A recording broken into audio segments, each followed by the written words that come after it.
Avis vascular centre మన దేశంలోనే the best varicose vein hospital.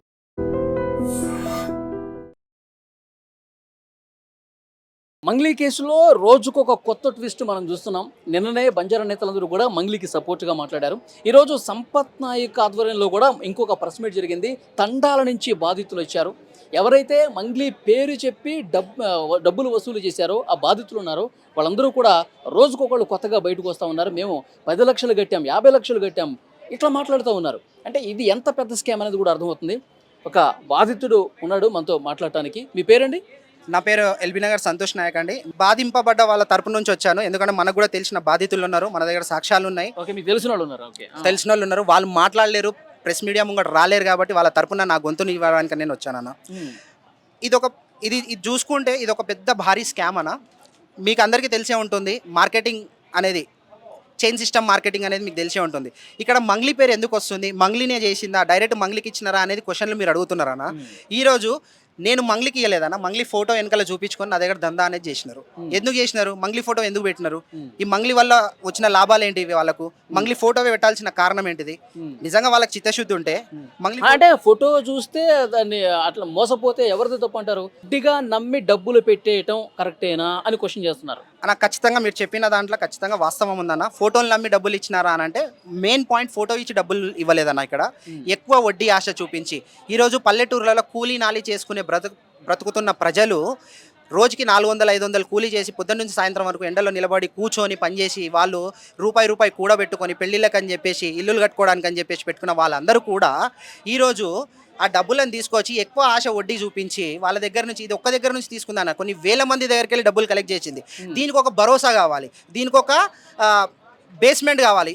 ఇలా నచ్చాలి, ఇలా నమ్మాలి, ప్రతి ఒక్కరు నమ్మాలి అంటే దీనికి ఒక బేస్మెంట్ కావాలి. ఆ బేస్మెంటే మంగ్లీ. ఎందుకు బేస్మెంట్ పెట్టుకున్నారు, దీని వెనకాల ఎందుకు కారణం ఉంది అని అంటే, ఇందులో నిజంగా మంగ్లీ పాత్ర లేకపోతే మంగ్లీ వాళ్ళ తమ్ముడు ఎక్కడి నుంచి వచ్చిండు?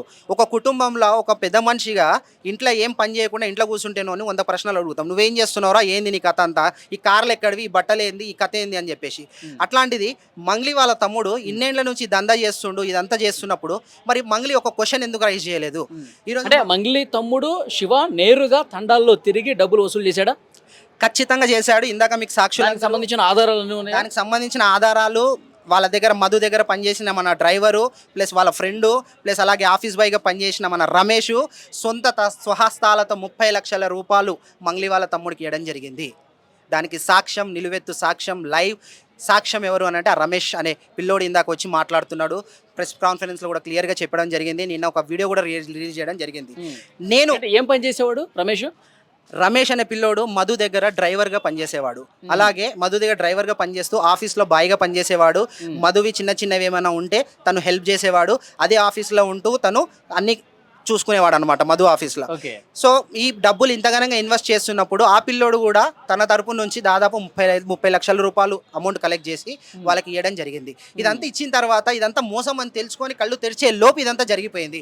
అదంతా జరిగిపోయిన తర్వాత రమేష్ అనే పిల్లోడి మీద చంపుతామని చెప్పేసి భయపెట్టిస్తుంటే ఇక్కడ చంపించుకోవడానికి ఎవడున్నాడు అని చెప్పేసి నేను అడుగుతా ఉన్నా.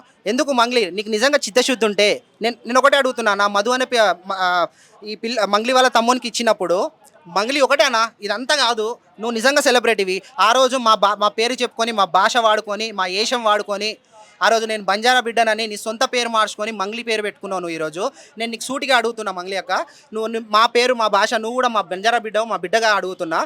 నీది తప్పు లేకపోతే నీ తమ్ముడిని ఒక ప్రెస్ కాన్ఫరెన్స్లో కూర్చోబెట్టి ఇదంతా వాస్తవం కాదు, ఇదంతా అబద్ధం అని చెప్పి నువ్వు నిరూపించుకో. ఎందుకు దొంగచాటుగా తమ్ముడిని దాచిపెట్టి నువ్వు ఇంకొక దగ్గర ఉండి ఎందుకు గూడుగుటాణీలు ఆడుతున్నావు అని చెప్పేసి నేను అడుగుతున్నా. నీది తప్పు లేకపోతే నీ తమ్ముడిని నువ్వు తీసుకొచ్చి ఏడ కూర్చోబెడతావో చెప్పు, మేమందరం కూడా వచ్చి ఆడనే కూర్చుంటాం, బాధితులతో సహా ఆడికి వస్తాము. నువ్వు నిజంగా చిత్తశుద్ధి ఉంటే. మొదటి రోజు చెప్తుంది కదా, నా పేరు చెప్పి ఇంత లక్షల కోట్ల రూపాయలు వసూలు చేశారో నాకు ఇప్పుడు తెలుస్తుంది. నేను బాధితుల పక్షానే ఉంటాను, బాధితులకు న్యాయం జరగాలి, మా వాళ్ళే చాలా కష్టాల్లో ఉన్నారు, వాళ్ళు చూస్తుంటే నాకు కన్నీళ్ళు వస్తూ ఉన్నాయి, నేను మీ చేతుల్లో పెరిగిన దాన్ని, నేను ఈరోజు ఈ స్థాయిలో ఉన్నానంటే మీరే కారణం అని చెప్పి మాట్లాడుతుంది కదా. ఈరోజు సంపత్ నాయక్ గారు కానివ్వండి, సంతోష్ నాయక్ గారు కానివ్వండి, అశోక్ రాథోడ్ గారు కానివ్వండి, అందరం కూడా బంజారా బిడ్డలమే. ఈరోజు మా పేర్లు లేకున్నా మేము ప్రజల పక్షాన, బాధింపబడ్డ వాళ్ళ పక్షాన వచ్చి ఎందుకు మాట్లాడుతున్నాము? నేరుగా నీ పేరు వచ్చినామవే నువ్వు ఎక్కడో కూర్చొని హామీలు ఇస్తుంటే డైరెక్ట్గా వచ్చి హామీ నువ్వు ఎందుకు ఇవ్వట్లేదు అంటే భయపడుతున్నావా? ఎందుకు భయపడుతున్నావు? అంటే నీ పేరు నీ పేరు కానీ అలాగే నీ వ్యవహారం కాదు ఉందని నువ్వు భయపడుతున్నావా? లేదంటే డైరెక్ట్ నీ ఇన్వాల్వ్మెంట్, నీ తమ్ముడు ఇన్వాల్వ్మెంట్ ఉందని నువ్వు భయపడుతున్నావా? ఎందుకు భయపడుతున్నావు? ఈరోజు మా పేర్లు లేకుండానే మాకు అనవసరం అనుకున్న మ్యాటర్ని మేము ఈరోజు అందరినీ కలుపుకొని సాక్ష్యాలు తీసుకొచ్చుకొని బాధింపబడ్డ వాళ్ళని తోలుకొచ్చుకొని వాళ్ళకి ఎవరు ఒక రూపాయి ఇవ్వలే, వాళ్ళు స్వంతంగా మా ఫోన్ నెంబర్లు అన్ని కనుక్కొని ఈరోజు వాళ్ళు ఇంత దూరం నుంచి వేరే వేరే ఊర్ల నుంచి దేవరకొండ నుంచి నల్గొండ నుంచి ఇక్కడికి వచ్చేసి అంటే ఎంత బాధతోటి మీరు ప్రామిసరీ నోట్లు చూస్తూనే ఉన్నారు. గ్రామాలలో ప్రామిసరీ నోటికి మించిన ఇంకొక డాక్యుమెంట్ లేదని ఇప్పుడు అవన్నీ కూడా మంగ్లీకి తెలిసే జరిగిందంటారా? ఖచ్చితంగా అన్ని కోట్ల రూపాయలు వస్తున్నప్పుడు తెలియకుండా ఎట్లుంటుందన్నా? మీరే చెప్పండి. అన్ని కోట్ల రూపాయలు ఇంట్లోకి వస్తున్నప్పుడు, ఫ్లాట్లకు వస్తున్నప్పుడు, బ్యాగులు ట్రావెల్ బ్యాగులలో వేసుకొని లక్షల కోట్ల రూపాయలు తీసుకొస్తున్నప్పుడు అరే ఇంత డబ్బు ఎడికెళ్ళి వస్తుందా, నీకు ఎక్కడి నుంచి వస్తుంది అని చెప్పి ఒక క్వశ్చన్ నువ్వు ఎందుకు వేయలేదు? ఆ డబ్బంతా ఏమైపోయింది అంటారు? మరి ఎక్కడుంది? మేము దీని మీదే మేము ఆరా తీస్తున్నామన్నా. ఖచ్చితంగా దీని మీద సిబిఐ ఎంక్వైరీ చేయించాలా. ఇది ఖచ్చితంగా ఒక మంగ్లీ వల్లనో లేదంటే మంగ్లీ వాళ్ళ తమ్ముడో ఒక మధువో ఒక బాలాజీయో కాదు, దీంట్లో పెద్ద రాకెటే ఉంది. ఈ రాకెట్ అందరినీ బయటికి తీసుకురావాలంటే ఖచ్చితంగా సిబిఐ ఎంక్వైరీ అనేది జరగాలి. ఇది ఒక మంగ్లీ పాత్రనే కాదు, ఇంకా పెద్ద పెద్ద తలకాయలు కూడా ఉన్నాయి దీంట్లో. వాళ్ళను బయటికి రాకుండా ఉండడానికే ఈరోజు పేమెంట్ చేసి బ్యాచ్లను ప్రెస్ మీట్లు పెట్టిస్తున్నారు. ఏం తెలియని వాళ్ళని తీసుకొచ్చి ప్రెస్ మీట్లో కూర్చోటి మమ్మల్ని భయప్రాంతులను చేస్తున్నారు. నన్ను చంపేస్తామంటున్నారు. ఎందుకు చంపుతారు నన్ను? ఏది బాధింపబడ్డ వాళ్ళ ప్రక్షాళన నేను మాట్లాడినందుకు నన్ను చంపుతారా? దేనికోసం చంపుతారు మీరు నన్ను? నేను ఏం చేసినా అని చంపుతారు మీరు? అంటే ఒకనికి అన్యాయం, అదే బంజారా బిడ్డకు అన్యాయం జరిగితే నీకు అంతలా పౌరుషం వచ్చి నువ్వు ప్రెస్ మీట్లు పెట్టి మాట్లాడుతున్నావు. మరి ఒక్కరి కోసం నువ్వు అంతమంది చూసుకుంటే వందలాది మంది ప్రజలు ఇక్కడ బంజారా బిడ్డలే ఉన్నారు. ఈరోజు ప్రెస్ కాన్ఫరెన్స్లో కూర్చున్న 99% మంది బంజారా బిడ్డలే ఉన్నారు. వాళ్ళు మీ బిడ్డలు గారా? వాళ్ళు బంజారాలు గారా? వాళ్ళు గిరిజనులు గారా? వాళ్ళ డబ్బులు కాదా? మంగ్లీ ఒకటే డబ్బులా? మంగ్లీ ఒకటే పేరా? ఎందుకు ఒక్కరి కోసం మీరు ఇంతమంది అన్యాయం చేస్తున్నారు? ఎందుకు ఒక్కరి కోసం మీరు ఇంతమందికి వెళ్తున్నారు? అసలు ఇక్కడ మెయిన్గా ఒకటే చెప్పొచ్చేదన్న, ఇదంతా మ్యాటర్ అంతా మంగ్లీ మీద నడుస్తుంది కాబట్టి ఒక ప్రెస్ కాన్ఫరెన్స్ పెట్టి కూర్చోబెట్టి క్లియర్గా చేస్తే చాలా బాగుంటుంది అని చెప్పి నా ఉద్దేశం. ఎందుకంటే ఎక్కడో కూర్చొని స్టేట్మెంట్లు ఇవ్వడం కాదు, ఎక్స్ పరంగానో యూట్యూబ్ పరంగానో సోషల్ మీడియా ఫేస్బుక్ ఇన్స్టాగ్రామ్ పరంగానో నువ్వు ఇవ్వడం కాదు. ఒక ఇంట్లో కూర్చొని ఒక రూమ్లో కూర్చొని ఫోన్ పట్టుకొని ఇవ్వడం కాదు. నీకు దమ్ము ఉంటే, ధైర్యం ఉంటే, చిత్తశుద్ధి ఉంటే. అడ్వకేట్ మీద వాళ్ళ మీద కేసులు పెట్టినప్పుడు మాట్లాడింది కదా, పోలీస్ స్టేషన్ దగ్గర మాట్లాడింది కదా, నాకేం సంబంధం లేదని. ఫస్ట్ పోలీస్ స్టేషన్ దగ్గర మాట్లాడింది నాకు ఈ మధు ఎవరో తెలియదు అని అన్నది. సెకండ్ పోలీస్ స్టేషన్ దగ్గర మాట్లాడింది మధు తెలుసు, మా తమ్ముడు తెలుసు, వాళ్ళు ఇట్లా నా పేరు చెప్పుకొని వసూలు చేస్తున్నారు అని చెప్పి తెలియదు, అది మాత్రం నాకు తెలియదు అన్నది. నీకు ప్రెస్ మీట్కి నీకే కన్ఫ్యూజన్ ఉన్నప్పుడు, నీకే క్లారిటీ లేనప్పుడు నువ్వు ఏ విధంగా చెప్తావు? నువ్వు చెప్పింది మేము ఏ విధంగా నమ్మాలి? అమ్మ మీ పేరు? నా పేరు శిల్ప సార్. ఏం పేరండి? శిల్ప కొర్ర శిల్ప. నేను మల్లెపల్లి నుంచి వచ్చిన, మాది కొర్రం తండ. ఓకే. మేము ఉండేది ఇంజాపూర్ నుంచి వచ్చిన. నేను మధుకి ఫస్ట్లో 11 లక్షలు ఇచ్చినాం. 6 నెలలు మంచిగానే నడిచింది, మంచిగానే ఇచ్చిండు. తర్వాత 6 నెలల తర్వాత ఇంకా ఇవ్వండి, మీకు మంచిగా ఇస్తా, మంచిగా చేస్తా, డబ్బులు మంచిగా వస్తుంది, 10 రూపాయలు వడ్డీ కదా. నాది ఇక్కడ కార్ షోరూమ్ ఉంది, లారీ షోరూమ్ ఉంది, బైక్ షోరూమ్లు ఉన్నాయి, నడుస్తుంది అక్కడ డబ్బులు. కాబట్టి మీకు అడుగుతున్నాను, ఇవ్వండి. నీ పైసలు ఎక్కడ పోవు, నేను ఇచ్చేస్తా, ఖచ్చితంగా ఇచ్చేస్తా, కానీ మీరు మునిగిపోరు. మిమ్మల్ని అడిగేటప్పుడు ఏం చెప్పాడమ్మా? ఏం చెప్పి డబ్బులు అడిగాడు? చెప్తున్నా కదా, ఇగో మీరు కార్ షోరూమ్ ఉన్నది, కార్కి పెడుతున్నా, బైక్ షోరూమ్ ఉంది, బైక్ అమ్ముతున్నా, లారీలు ఉన్నాయి, లారీలు నడుస్తున్నాయి, ఉల్లిగడ్డ బేరం చేస్తున్నా, అక్కడ ల్యాండ్ పట్టుకొని అని అలాంటివన్నీ చెప్పిండు సార్. మంగ్లీ పేరు చెప్పలేదా? మంగ్లీ కూడా ఉంది, వీడియోలో చూపిస్తున్నాడు కదా, బర్త్డే చేసింది కూడా చూపిస్తున్నాడు. అందులో మళ్ళీ ఈయన కూడా ఉన్నాడు, ఈ అభిషేక్ కూడా ఉన్నాడు. అభిషేక్ ఉండి ఏం చేసిండు, మళ్ళీ అభిషేక్ కూడా పార్ట్నర్ ఉందని అన్నారు. అప్పుడు అభిషేక్ ఇప్పుడు లేదని అంటుండు. అభిషేక్ కూడా చాలా వరకు మంచిగా దాంట్లోనే కార్లో తిరిగిండు, మళ్ళీ కార్ డ్రైవర్ లాగా ఉన్నాడు, అన్నీ ఉన్నాడు. ఇప్పుడు నాకేం తెలియనట్టుగా నటిస్తున్నాడు. మాకు ఇది నేమ్ లేదు సార్, ఇది అన్యాయం చేస్తాడు, మొత్తం అన్యాయం చేసి. ఫస్ట్ 6 నెలలు మీకు వడ్డీలు ఇచ్చాడా? బాగానే ఇచ్చిండు, వడ్డీలు బాగానే ఇచ్చిండు. 6 నెలల తర్వాత నుంచి ఇస్తలేడు. 6 నెలల తర్వాత నుంచి వడ్డీ రాలేదు కదా, నెల రోజులు వడ్డీ రాలేదు. కాబట్టి సార్ మాకు తమ్ముడు, మాకు వడ్డీ వద్దు, ఏమీ వద్దు, మా డబ్బులు మాకు ఇచ్చేయండి, మేము ఎవరి డబ్బులు వాళ్ళకి ఇచ్చేస్తాము, వడ్డీ ఇవ్వకున్నా సరే మేము వాళ్ళ కాళ్ళ వెళ్ళబడి అయినా ఇచ్చేస్తాం, లేకుంటే మా చేతులతోనైనా గట్టి వడ్డీ ఇచ్చేస్తాము, కానీ మాకు అసలు పైసలు ఇచ్చేయి, వడ్డీ ఏమి ఇవ్వకున్నానా అని. మీరు వేరే వాళ్ళ దగ్గర నుంచి కూడా తీసుకుని ఇచ్చారు? వేరే వాళ్ళ దగ్గర మా ఇంత పైసలు ఎక్కడి నుంచి వచ్చింది? మాకు వేరే వాళ్ళ దగ్గర నుంచి తీసుకొచ్చి ఇచ్చిచ్చినాము. అయితే ఇచ్చేసేయి అని అంటే ఏమన్నాడు, ఇచ్చేస్తా 10 రోజులు ఆగు. 10 రోజులు ఆగక ఎందుకు టెన్షన్ పడుతున్నావు? 20 రోజులు ఆగు, నీ డబ్బులు అందరికన్నా ఫస్ట్ ఇస్తా, అందరికి లాస్ట్ ఇస్తా, నీ పైసలు ఫస్ట్ ఇస్తాను అన్నాడు. ఇది ఇస్తాడేమో ఆశ పెడుతుండు కదా, ఇస్తాడేమో, ఎవరికి చెప్పకు మళ్ళీ నేను ఇచ్చేస్తా, ఖచ్చితంగా ఇచ్చేస్తాను అన్నాడు. అయితే ఇలా ఎన్ని రోజులు ఆపాడు ఇస్తా అని? సంవత్సరం నాకు ఆపుతూనే ఉన్నాడు ఇగో. ఓకే. సంవత్సరం నాకు ఆపుతూనే ఉన్నాడు, అట్లా చెప్పుకుంటా పోతుండు. అయితే ఫోన్ చేస్తే ఫోన్ లిఫ్ట్ చేస్తలేడు 20 రోజుల తర్వాత.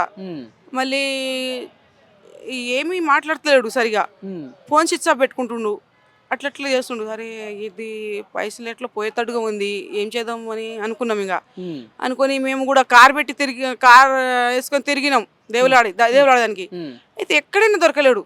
దొరకకుంటే ఒకరోజు ఏం చేసినాం, సాగర్ కాంప్లెక్స్ దగ్గర దొరికిండు కార్లలో.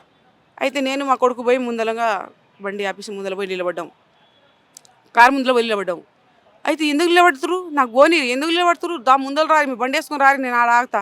అట్లా ఆగుతాడు ఆయన? దిగి మాట్లాడతలేడు, అట్లా ఆగుతాడా? నేను ఆగవు నాన్న, నీకు దిగు కిందికి, మేము మీ బండిలో ఎక్కుతాం, మా బండిలో నీవు ఎక్కువని ఆయన మా బండిలో ఎక్కించి నేను వాళ్ళ కార్లో ఎక్కి అప్టర్ రింగ్ రోడ్ దాకా పోయినాం. ఎక్కడ వరకు? After ring road, outer ring road. Outer ring road దాకా పోయినాం. అయితే ఆడపోయి ఆపి మాట్లాడి, అక్క నీ డబ్బులు ఎక్కడికి పోవు, 2 రోజుల్లో నీకు డబ్బులు ఇచ్చేస్తా, 2 రోజులు అంటే 3 రోజుల్లో నీ డబ్బులు వస్తుంది, నీ టెన్షన్ పడకు, నీ డబ్బులు ఖచ్చితంగా ఇచ్చేస్తా, ఇప్పుడు వదిలిపెట్టేసాక నీ డబ్బులు నీకు అసలు నీకు నేమ్ జరిగేటట్టు చేస్తా, కానీ నీకు అన్నేం చేయను, నీ డబ్బులు ఎక్కడికి పోవు, నీ ఎందుకు టెన్షన్ పడుతున్నావు అని. మొత్తం ఎంతమ్మా, ఎంత ఇచ్చింది మీరు? మొత్తం మీది కావచ్చు, మీరు ఎవరి దగ్గర తీసుకొని ఇచ్చింది మొత్తం ఎంత? 62 లక్షలు, 61 లక్షల దాకా ఉంది. 61 లక్షలు. అట్లా ఏ రోజైనా మీ తండాకి మంగ్లీ వచ్చిందా? మా తండకు రాలేదు, వాళ్ళ తండకు వచ్చింది, మా మధు వాళ్ళ తండకు వచ్చింది. ఇప్పుడు చూపిస్తున్నారు కదా సార్, మీరు చూస్తూనే ఉన్నారు కదా, మంగళి వాళ్ళ తండకు వచ్చింది, ప్రూఫ్ అంతా చూపిస్తున్నారు కదా. సో మీరు ఎప్పుడు మాట్లాడలేదు, మీరు ఎప్పుడు చూడలేదు? నేను చూడలేదు. వాళ్ళు పోయిన వాళ్ళు చూసిరు, మాట్లాడుతున్నారు కదా. ఇప్పుడు వాళ్ళ డ్రైవర్ ఉన్నాడు, ఆయన చూపిస్తున్నాడు కదా, వీడియో చూపిస్తున్నాడు, ఫోటోలు చూపిస్తున్నాడు, ఆయన మాట్లాడినా కూడా చూపిస్తుంటుండు, రికార్డింగ్ కూడా చూపిస్తుంటుండు, అన్ని చూపిస్తుంటుండు కదా. మాతో రాలేదు, మరి ఆయన కూడా డబ్బులు ఇచ్చిండట అట్లా. ఓకే. ఇప్పుడు మొన్న పోలీస్ స్టేషన్ ముందుకు వచ్చి మాట్లాడింది, నేను ఎందుకు మోసం చేస్తా, అసలు నాకు తెలియకుండా చేశారు వీళ్ళంతా అని చెప్పి మాట్లాడుతుంది మంగ్లీ. మోసం చేయకుంటే మరి ఎందుకు ఎక్కడ పోయినాయి ఆయన డబ్బులు? మోసం చేయకుంటే డబ్బులు ఎక్కడ పోయినాయి, ఎవరికి ఇచ్చిండు, ఏం చేసిండు? మరి ఆయనకు మోసం చేయలేదు అంటుండగా, మరి నక్లీస్ నుంచి తెచ్చి ఇచ్చిండు ఆయన, ఎందుకు ఇచ్చిండు? ఆయనకు ఏం తెలియదు కదా. ఆయనకు నక్లీస్ 15 లక్షలది నక్లీస్ ఎందుకు ఇచ్చిండు? ఓకే. ఆయనకి ఎందుకు ఇచ్చిండు సార్? ఆయన ఏమీ తెలియదు కదా, ఆమెకి ఏమీ తెలియదు, మధు తెలియదు, ఎవరు తెలియదు. మరి ఆయన నక్లీస్ ఎట్లా పెట్టుకుంది? నువ్వు తెచ్చి ఇస్తావు నాకు, నేను ఎట్లా పెట్టుకుంటాను? ఇది చెప్పు, ఎట్లా పెట్టుకుంటా?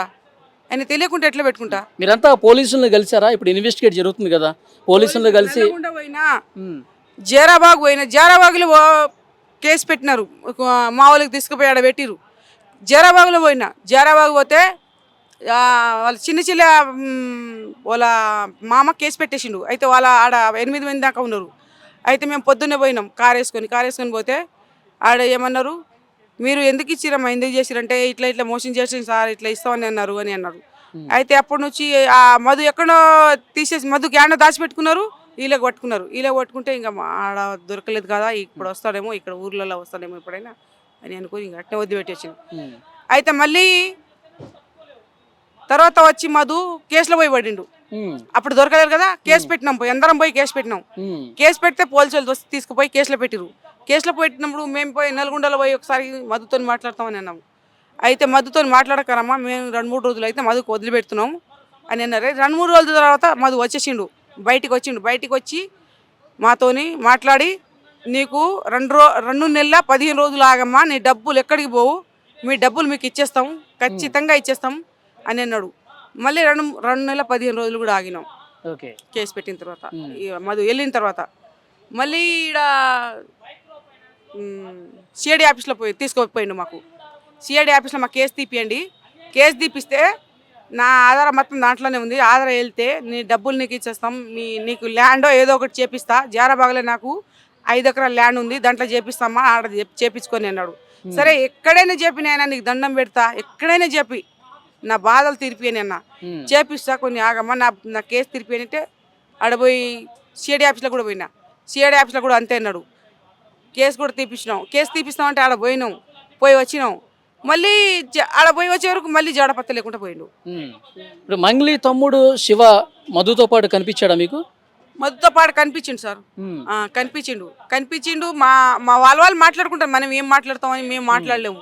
వాళ్ళు మాట్లాడుకుంటారు, వాళ్ళు చేస్తారు. మధు మంగ్లీ చెల్లెల్ని నేనే పెళ్లి చేసుకుంటా ఈ విషయాలన్నీ తెలుసు. మీతో చెప్పాడా? మాతో ఏం చెప్పలేడు కానీ, నాతో ఏం చెప్పాడు కానీ మా కొడుకుతో వాళ్ళతో చెప్పుకుంటాడు కదా సార్. మాతో ఏం చెప్తాడు చెప్పండి? ఆ వయసు ఇక్కడ ఆయన మా మా కొడుకులాగా. అయితే డబ్బులు ఇచ్చేటప్పుడు అట్లా ఉందని మాకు తెలుసు. మంగ్లీ చెల్లితో ఈయన సంబంధం జరుగుతుంది, మంగ్లీ చెల్లికి పెళ్లి చేసుకుంటుండు, మంగ్లీ చెల్లితోనే పెళ్లి జరుగుతుంది అని అన్నారు. మంగ్లీ చెల్లితోనే తిరుగుతున్నాడు అని కూడా తెలుసు. మరి మాకేం సంబంధం లేదంటది కదా మంగ్లీ. అట్నే చెప్తారు, తప్పించుకోవడానికి అంటారా? సరే ఇప్పుడు బరువు ఎక్కువ అయిపోయినప్పుడు ఏం చెప్తారు? చేత కాదని చెప్తారు. చేత అవుతుంది ఎవరు చెప్పలేము. ఇప్పుడు నేను ఎక్కువ బరువు మోసుకున్నప్పుడు ఏమవుతుంది? నడవడానికి చేత కాదు, నాకు చేత కాదయ్యా అని చెప్తా. కానీ ఇప్పుడు నేను నడుస్తా అని బలవంతంగా ఎట్లా చెప్తాను? చెప్పలేను కదా. అట్లా పరిస్థితి ఉంది వాళ్ళది. ఇప్పుడు ఇక్కడ ఏమన్నా హైదరాబాద్ లో పోలీసులను కలిసి మీ బాధలు చెప్పుకుంటారా ఏమన్నా? నేను ఇక్కడ సిఐడి ఆఫీస్లోనే చెప్పినాం సార్. చెప్పారు ఆల్రెడీ? చెప్పినాం ఆల్రెడీ. సిఐడి ఆఫీస్లో పోయినా ఆధారాలు ఇచ్చారా? మీ దగ్గర ఉన్న ప్రూఫ్స్ అన్ని ఆడనే ఉన్నాయి మా ఆధారాలు సార్. ఆల్రెడీ పేపర్లో పోయినాయి కదా, చూసినారు వాళ్ళు కూడా. మాది 50 లక్షల 60 లక్షల పైన ఉంది. 55 లక్షలు రాపించిండు ఆయన. మళ్ళీ మాకు ఇది తీసుకోక నీకు ఇట్లా ఇబ్బంది పడుతున్నావు కదా అని 7 లక్షల చెక్కు ఇచ్చిండు. చెక్కు పోయి బ్యాంకులో చూపిస్తే ఖాళీ చెక్కే, ఒక డబ్బులు కూడా లేవు, ఒక్క రూపాయి కూడా లేదు.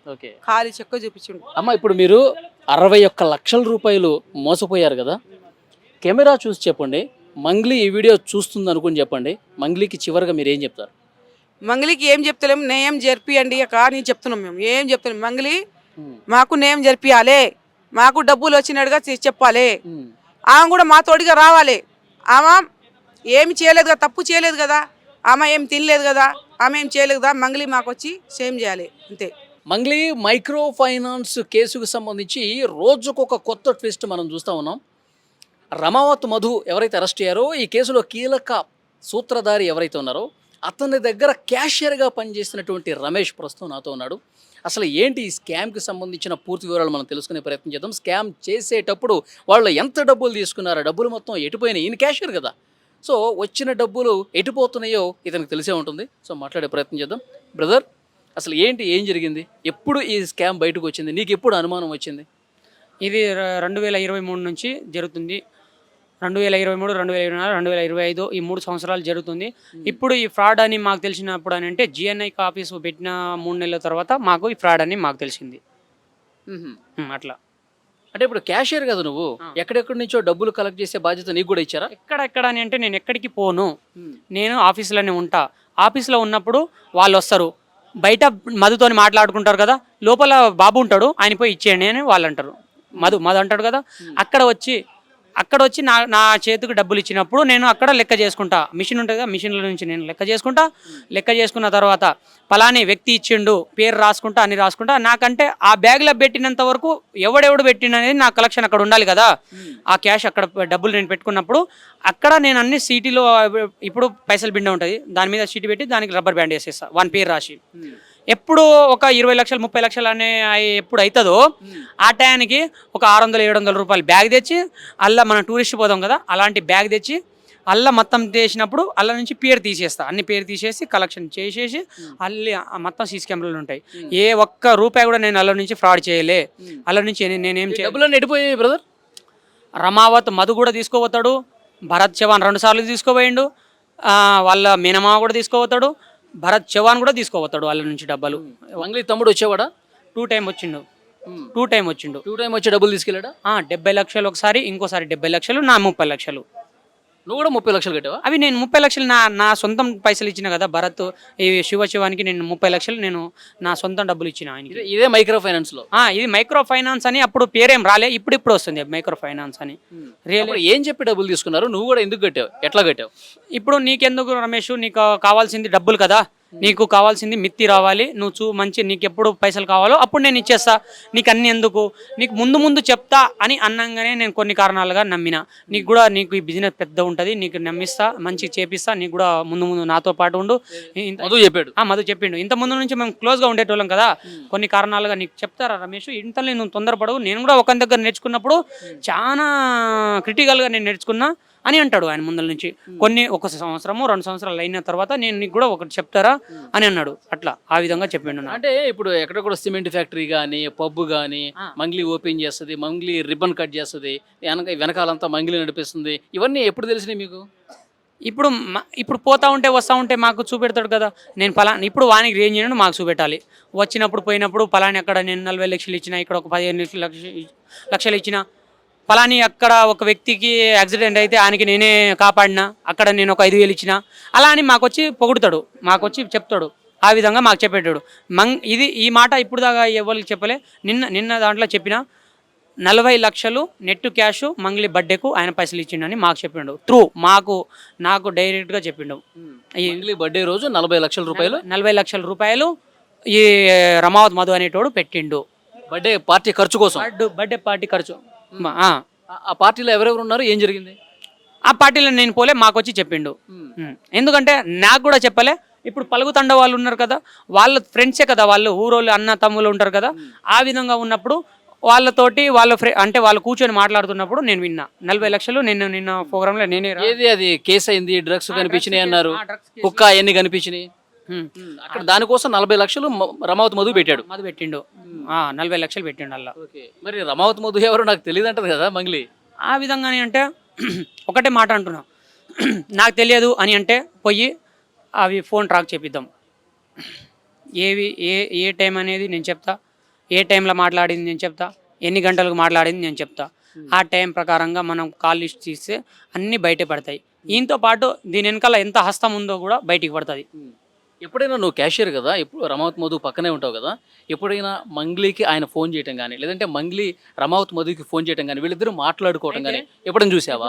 ఇప్పుడు ఆయనకి ఆఫీస్లో బెడ్రూమ్ కూడా ఉంటుంది. బెడ్రూమ్లో పోయినప్పుడు మేమంతా కలిసి ఉన్నప్పుడు కొన్నిసార్లు ఆఫీస్ బంద్ అయినప్పుడు, లేకుంటే ఆయన ఎప్పుడు సడన్గా వచ్చినప్పుడు రారా కొంచెం కూర్చుందాం అన్నప్పుడు ఆ టైంకి కొంచెం నవ్వుతాడు, ఏమైనా చెప్తాడు, అట్లా ఉంటుంది కదా. ఇప్పుడు అర్జెంట్ ఏమైనా కాల్ వచ్చింది అనుకో, 10 నిమిషాలు బయటికి పోని అంటాడు. ఆ గుర్తులు కూడా నాకు తెలుసు. జాతీయ జెండా గుర్తులు ఉంటాయి. ఒక్క లవ్ సింబల్ ఒక గుర్తు, ఇంకో లవ్ సింబల్ ఇంకో గుర్తు, ఇంకో లవ్ సింబల్ ఇంకో గుర్తు, 3 గుర్తులకు 3 లవ్ సింబల్కు 3 గుర్తులు ఉంటాయి ఆయనకి మంగ్లీ కాల్ నెంబర్కి. ఆ విధంగా కాల్ నెంబర్ ఉంటుంది. ఆ విధంగా ఆ ట్రాక్ చేస్తే మధుకాడు ఉన్న నెంబర్ నేను ఇస్తా, ఆ టైమింగ్ ఇస్తా, అన్ని ఇస్తా. ఆ టైమింగ్కి అక్కడ టెక్స్ట్ ఆ నెంబర్కి టెస్ట్ చేస్తే బయటికి అన్నీ వస్తాయి, బయటికి నెంబర్లు. ఇప్పుడు మంగ్లీ సిస్టర్ని రమావత్ మధు పెళ్లి చేసుకోవాలి ఆల్రెడీ ఫిక్స్ అయిపోయింది. 100% ఇది 100% మాకు చెప్పింది. నాకు ఒక 5,000 ఇస్తారా, నువ్వు 4,000 ఇస్తా, నువ్వు బట్టలు కూడా కొనుక్కో, రేపైనా ఎల్లుండైనా మనం ఎంగేజ్మెంట్కి పోదామని అన్నాడు. మంగ్లీ సిస్టర్కి ఎంగేజ్మెంట్కి పోదామని అన్నాడు. డైరెక్ట్ అన్నాడు. ఇది మాట అన్నాడు. 4,000 ఇస్తా, బట్టలు తీసుకో, మంగ్లీ వాళ్ళ తమ్ముని చెల్లెలకు ఎంగేజ్మెంట్ పోదామని అన్నాడు. ఇప్పుడు చాలా రోజుల నుంచి జరుగుతుంది కదా ఇది. చాలా మంది బాధితులు మోసపోయామంటున్నారు, రోడ్ల మీదకి వస్తున్నారు, పోలీస్ స్టేషన్ పోతున్నారు. మరి నువ్వు క్యాషియర్గా పనిచేసి రమావత్ మధు దగ్గర ఉన్న వ్యక్తివి, సో ముందు ఎందుకు రాలేదు, ఇప్పుడు ఎందుకు బయటకు వచ్చి మాట్లాడుతున్నాడు? కొన్ని కారణాలుగా మాకు బెదిరించిండు, చంపేస్తా, నీకు ఏమన్నా బయటికి వచ్చిందా నీకు చంపేస్తా, నీ రూపాయి కాదు పైసలే రావని అన్నాడు. డైరెక్ట్గా అన్నాడు. ఎందుకులే కొన్ని రోజుల తర్వాత అన్నీ వచ్చినప్పుడు నాకు కూడా వస్తాయని నేను ఆ విధంగానే ఉంటే, ఇప్పుడు మంగళక్క ఏమంటుంది, మద అనేటోడే నాకు తెలియదు అని అంటుంది. మద అనేటోడే నాకు తెలియదు, ఆ ప్రూఫ్ నేను చూపెడతా అని నేను కొన్ని అన్నలకు చెప్పి నేను కొంచెం క్లూకా, అది కూడా నేను మీడియా ముందర ఒకటేసారి రాలే. నేను ఒక సెల్ఫీ వీడియో తీసుకున్న తర్వాత, ఆ సెల్ఫీ వీడియో ఇచ్చిన తర్వాత అది వైరల్ అయిన తర్వాత నేను తమ్ముడు నీకే ఉన్నా నేను చూసుకుంటా అని అనగానే, నీకేమైనా అయినా నీకు 100 మీడియాలు ఉన్నాయి, ఒక్క మీడియా కాకుండా ఇంకో మీడియా ఉన్నాయి, 100 మీడియాలు ఉన్నాయి, నీకేమైనా ప్రాబ్లం అయిందా 100కి డైల్ 100కి ఫోన్ చేసి నీ కాడికి పోలీసు వాళ్ళు వచ్చేస్తారు, సార్ వాళ్ళు వచ్చేస్తారు, నీకు ఏ హాని కలగదు, ఏది కూడా కాదు. నేను ఫ్రెండ్స్కు దానికి దీనికి చేస్తా అని అనేది మర్చిపో, ఫ్రెండ్స్ అనేటువంటి రారు, డైల్ 100కి ఫోన్ చేస్తే అప్పుడే వచ్చేస్తారు అని అనగానే నేను ఆ ధైర్యం, పోలీస్ సార్ వాళ్ళ ధైర్యంతో ఇప్పుడు బయట ఉన్న అన్నల వాళ్ళతోటే, నేను ఇప్పుడు రాజకీయ అన్నల వాళ్ళతోటే నేను బయటికి వచ్చిన. సో ఇప్పుడు మంగ్లీని ఎప్పుడు చూడలేదుగా నువ్వు? మంగ్లీకి 2 టైమ్ చూసినా అని చెప్తున్నా కదా, ఇప్పుడు కూడా చెప్తున్నా, నిన్న కూడా చెప్తున్నా, మొన్న కూడా చెప్తున్నా, నేను చూసి నేనే 2 టైమ్ ఆఫీస్లో చూసిన, 1 టైం ఏమో ఇంటికాడ నేను ఫోటో తీసింది నేనే. ఆ రుజువు కాదు కి అసలు ఫ్రాడ్ అది ఇది అని అంటే, నేను కూడా ఒక దగ్గర కూర్చుంటా, ఆమెకు కూడా ఒక దగ్గర కూర్చోమని చెప్పండి, నేను ముందల ఇద్దరం మాట్లాడదాము. అది రమావత్ మధు ఏం చేస్తుంటాడు మామూలుగా ఈవినింగ్ టైమ్స్లో మొత్తం ఈ క్యాష్ కలెక్షన్ అంతా అయిపోయిన తర్వాత ఫ్రీ టైంలో? ఇక్కడ ఉండడు కదా, మల్లెపల్లికి ఉండడు కదా, మల్లెపల్లికి వారానికి ఒకసారి ఇట్లా వస్తాడు. కలెక్షన్ అయిన తర్వాత మనకు ఫోన్ చేస్తాడు. ఫోన్ చేసినప్పుడు మనం పలాని వ్యక్తికి ఇస్తున్నా, పలాని భరత్ చవాన్కి ఇస్తున్నా, పలాని శివ చవాన్కి ఇస్తున్నా, ఇచ్చేయాలా ఈ డబ్బులు ఉండాలా అన్నప్పుడు ఆయన చెప్పినాడు కథం ఆ డబ్బులు ఇచ్చే అనేప్పుడు ఆ బ్యాగ్లో పెట్టిన ఎన్ని కలెక్షన్ అయినాయి ఆ స్లిప్ కూడా నేను రాసుకున్న తర్వాత ఆయనకి ఇన్ని లక్షలు కలెక్షన్ అయిందన్న ఫలాని అన్నకి ఇస్తున్నా ఇలా వద్దా ఇచ్చే అన్నప్పుడు బ్యాగ్ మొత్తం కలెక్షన్ చేసుకోవాలి, భుజం వేసుకోవాలి, వాళ్ళ కార్లో పెట్టాలి. ఆ కార్ స్టార్ట్ అయిన తర్వాత ఫస్ట్ గేర్ వేసిన తర్వాత నుంచి నాకు ఏ సంబంధం లేదు, ఆ డబ్బులతో నాకు సంబంధం కూడా లేదు. అసలు నాకు అది అక్కడ ఏమైందో కూడా తెలియదు. తర్వాత డబ్బులు ఎక్కడ పోతున్నాయో తెలియదు ఏం కానీ కొన్నిసార్లు నేను చూసిన ఏమనంటే ఇప్పుడు బస్తా ఒకటేసారి నేను ఒకసారి చూసినప్పుడు 1-2 టైమ్స్ చూసినప్పుడు రమావత్ మధు ఫార్చునర్ కార్ 0123 నెంబర్లో తీసుకుపోయినప్పుడు కారు బస్తాలతోని పైసలు తీసుకుపోయినప్పుడు హైదరాబాద్ పోయేది ఉంటే మిర్యాల కూడా కొడతాడు. ఆ రోడ్ అదే కదా, మా విష్ణు కాంప్లెక్స్ ఉంది అదే రోడ్డు. హైదరాబాద్ పోయేది ఉంటే మిర్యాల కూడా కొడతాడు, మిర్యాల కూడా పోయేది ఉంటే హైదరాబాద్ కొడతాడు. ఆ విధంగా కన్ఫ్యూజ్ చేసేది మనుషులకు. ఇప్పుడు కస్టమర్లకు ఏమని చెప్పాలా, హైదరాబాద్ పోయినాడు మిర్యాల కూడా చెప్పాలి, మిర్యాల కూడా పోయేటోడికి హైదరాబాద్ చెప్పాలి. బండి ఎటు సైడ్ పోయింది మేము అప్పుడు దాకా చూస్తాం కదా, రోడ్ దాటితే బండి ఇటు సైడ్ పోయిందా ఇటు సైడ్ పోయిందా అని చూస్తాం. ఇటు సైడ్ పోయింది అనుకో మిర్యాల కూడా, ఇటు సైడ్ పోయింది అనుకో హైదరాబాద్. ఎటు సైడ్ బండి పోయిందని నేను ఎప్పుడైనా కస్టమర్ వచ్చిన ఇటు సైడ్ పోయింది మరి మిర్యాల కూడా పోవచ్చు అని మేము అంటాం. ఇటు పోయిందంటే హైదరాబాద్ పోయి కానీ వాడు రాంగ్ రూట్లో కొడతాడు మళ్ళీ బండి. ఓకే. సో నీ ఫోన్ స్విచ్ ఆఫ్ ఎందుకు పెట్టుకున్నావు నువ్వు ఈ టైంలో? ఇప్పటికీ నాకు చాలా ఫోన్లు వస్తున్నాయి. ఇప్పుడు ఆన్ చేసినా కానీ ఎప్పుడు ఫ్రెష్ మీట్లో కూర్చున్నప్పుడు ఫోన్లు వస్తున్నాయి. ఇప్పటి కూడా చాలా మీడియా వాళ్ళు ఫోన్ చేస్తున్నారు, డిస్టర్బ్ ఎందుకని. ఇప్పుడు కూడా పోలీసులు ఏదన్నా ఆధారాలు అడిగితే ఇవ్వడానికి సిద్ధమా? నాకాడ ఉన్న ఆధారాలు పెడతా. ఇగో ఇప్పటికీ కూడా 1, 2 ఇగో మెసేజ్లు ఎన్ని వస్తున్నాయి చూడు, అన్ని మెసేజ్లు ఇప్పుడు అన్ని డిస్టర్బ్ అయ్యాయి కదా, దానివల్ల ఒక 10 నిమిషాలు ఫోన్ స్విచ్ ఆఫ్ పెడదామని ఫోన్ స్విచ్ ఆఫ్. ఇప్పుడు ఏమైనా బెదిరింపులు వస్తున్నాయా? నువ్వు బయటకు వచ్చి మాట్లాడుతున్నావు కదా. ఇప్పుడు నిన్న మొన్న ఇవాళ నుంచి ఏం బెదిరింపు కాల్ వస్తలేవు. ఇవాళ సాయంత్రం నుంచి వస్తుందేమో, అది కూడా నేను చెప్పలేను. ఇప్పుడు దాకైతే ఏం బెదిరింపు కాల్ ఏం రాలే. సో పోలీసులకి నువ్వు ఏం చెప్పదలుచుకున్నావు? ఇన్వెస్టిగేషన్ చేస్తున్నటువంటి పోలీసులకి కెమెరా చూసి చెప్పు, ఏం రిక్వెస్ట్ చేస్తావు పోలీసులకి? నేను పోలీస్ సార్ వాళ్ళకందరికీ ఒకటే మాట అనేది, వీళ్ళ కాడ డబ్బులు ఉన్నాయి, వీళ్ళ కాడ డబ్బులు ఉన్నాయి, వీళ్ళకు ఏ విధంగా మీకు తెలిసిన విధంగా వీళ్ళ కాడ నుంచి పైసలు తెచ్చి జనాలకు ముట్టేటట్టు ప్రభుత్వానికి కూడా చెప్తున్నా, పోలీస్ సార్లకు కూడా చెప్తున్నా, పెద్ద పెద్ద ఆఫీసర్లకు కూడా చెప్తున్నా. వీళ్ళు తప్పు చేసినారు, మనిషి అనేటోడు ప్రతి ఓడు తప్పు చేస్తాడు, కానీ ఈ తప్పుకు క్షమించి వీళ్ళ కాడ ఉన్న డబ్బులు ఎక్కడైనా పెట్టిరా, మేము ఇప్పుడు ఏమంటలేము, మా డబ్బులు మాకు ఇచ్చేసి మీకు ఇక పాలాభిషేకం కూడా చేస్తాం, మీ ఫోటోలకు పాలాభిషేకం చేస్తాం, మా డబ్బులు మాకు తిరిగి ఇచ్చేయండి. ఇంకోటి ఏమనంటే ఆ జనాలకు పాపం నేను చుట్టుకున్నట్టు అవుతుంది. ఎందుకంటే కొన్ని లక్షల పైసలు నా చేతి మీదంగా వాళ్ళు తెచ్చిన పైసలు అలా ఆఫీసు నుంచి నేను బయటికి పంపించిన కదా, ఈ చేతుల నుంచి పోయిన డబ్బులు మళ్ళీ చేతుల మీదంగా వాళ్లకు మూట చెప్పాలని నా అదొక్కటి కోరిక ఉంది. నేను ఎంతసేపు అయినా వాళ్ళతో వాళ్ళకు నేను ముందుకు ఉంటా. ఈ గల్లీలో ఉన్నా కదా, ఢిల్లీ దాకా నేను పోరాడే పని నేను చేస్తా. వాళ్ళకు వచ్చినంత వరకు నేను పోరాడుతూనే ఉంటా. అది ఏదైనా కానీ చంపేస్తారా చంపేయండి, చంపుడైతే ఒకటేసారి చంపేస్తే చంపేయండి. నేను డేరుగా అంటున్నా కదా, ఒకటే మాట, చంపేస్తే చంపేయండి. నేను గల్లీలో ఉన్నా కదా, ఢిల్లీ దాకా పోరాడతా. వీళ్ళకు న్యాయం జరిగేంత వరకు వీళ్ళ డబ్బులు వీళ్ళకి రావాలి అంతే. మీరు ఏం చేసిరా, ప్లాట్ కొన్నారా, బిజినెస్ చేసిరా, అది ఇంకేం చేసిరా, ఏం చేసినా చేసేయండి, అని మా డబ్బులు మాకు తిరిగి వచ్చినంత వరకు మేము పోరాడుతూనే ఉంటాం. ఓకే బ్రదర్, థ్యాంక్ యూ అన్న. మంగ్లీ మైక్రో ఫైనాన్స్ కేసులో బాధితులు రోజు కూడా వస్తూ ఉన్నారు, మీడియాతో మాట్లాడుతూ ఉన్నారు, న్యాయం చేయడానికి కోరుతూ ఉన్నారు. బ్రదర్ మీ పేరు? నా పేరు వినోద్ నాయక్ అన్న. డే 1 నుంచి ఈ బాధితులు ఎవరైతే ఉన్నారో వాళ్ళ పక్షాన ఈ మీడియా మాకు సపోర్ట్గా ఉండడం వల్ల మేము ఈ మీడియా సమక్షంగా వాళ్ళకు కోరిన సమాచారం ప్రకారం ఎంతమంది బాధితులు ఉన్నారో అంతమంది బాధితులకు న్యాయం జరిగే విధంగా అనేక రకాల ప్రెస్ మీట్లు పెట్టడం జరిగింది. ఆ ప్రెస్ మీట్లోనే భాగంగా ఈరోజు గ్రౌండ్ స్థాయి వరకు మీడియా అనేది తీసుకువెళ్ళడం వల్ల ఈరోజు ప్రెస్ క్లబ్లో ఒక 10 మంది నుంచి 15 మంది బాధితులు వచ్చి వాళ్ళ కష్టాన్ని వెళ్ళబుచ్చుకోవడం జరిగింది. ఈరోజు రమేష్ మాట్లాడుతున్న విషయాల ప్రకారం చూసుకున్నట్టయితే 100కు 100% ఇన్ని రోజులు మంగ్లీ ప్రమేయం ఉందా లేదా అనే సస్పెన్స్లో ఉండే, ఈ రోజు నుంచి 100కు 100% మంగ్లీ ప్రమేయం అనేది ఉందని కూడా స్పష్టంగా తెలుస్తుంది. ఎందుకంటే ఇప్పుడు రమేష్ అనే వ్యక్తి మధు దగ్గర ఒక పిఏగా కావచ్చు, ఒక క్యాషియర్గా కావచ్చు, తన దగ్గర వచ్చిన బాధితులకు ఎవరైతే మనీని అప్పజెప్తారో ఈయన లెక్కలు చూపించి వాళ్ళకి మధుకి ఇవ్వడం కావచ్చు, మధు నుంచి వేరే దగ్గర ఇవ్వడం కావచ్చు.